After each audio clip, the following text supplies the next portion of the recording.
ማን ይቀደመናል እግዚአብሔርን ከያዘ? ታዲያ ሰው አልሆን አለና እንዴ ኮሪያ ቀደመችን ዛሬ እሷ ሰልጥና ማን ነው የሚነካኝ ትላለች። ትላንት ኮሪያን ነፃ ያወጡ አባቶች ነበሩ አልነበሩንም እንዴ? አረብ ሀገር ቀዳማዊ ኃይለ ሥላሴ ሲሄዱ ነገ እናንተ ካበረታችሁና ከጎበዛችሁ እንደኛ ትሆናላችሁ ብለው ነበር። እንደዚህ ብለው የተናገሩት ሐውልት አሁን እዛ አለ።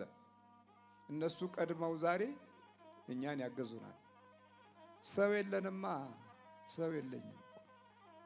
ሰው ሆኖ ለመወለድ እድሉን እንድናጣ በአንድ በኩል የነገስታቱ ክፋትና ተንኮል፣ ምቀኝነት፣ ሴራና አደባ ወደ ታች ወርዶ ደህና ትውልድ እንዳይገኝ ክፋቱ እየተገለጠ በደል እና ጠማምነት እያየለ መሰሪነትና ግፈኝነት እየጨመረ አንዱን አንዱ እያጠቃው አንዱን አንዱ እያጠፋው አንዱን አንዱ በክፋት እየገዛው እየበረታ ሲመጣ የሚወለደው የዛኛውን የክፋት በቀል የሚይዝ ቂመኛ ተንኮለኛ እየሆነ እየጨመረ መጣ።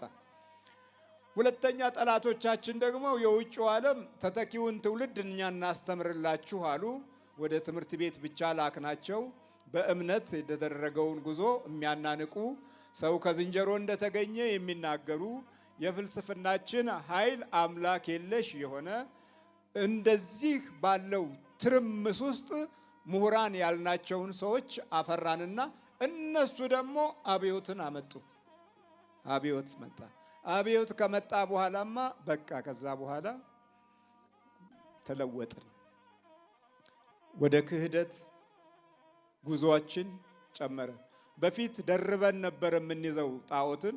ይሄ ጨሌውንም ምትሃቱንም አስማቱንም ሰው አለብልሃት አያድግም የሚለውን የመናፍስት ተጨማሪ የሀብት ሰጭነትንም በየንትኑ የሚሰቀል የሚቀበር የሚቀባ የሚያዝ እየተባለ የገበያ ማምጫ የገበያ መክፈቻ እንዲህ እያል የገባንበት የንግዱ ዓለምም የራሱን መዘዝ ይዞ መጥቶ ከርኩሳን መናፍስት ጋር ትርፉ አመፀኞችንም ጭምር መውለድ ሆነ።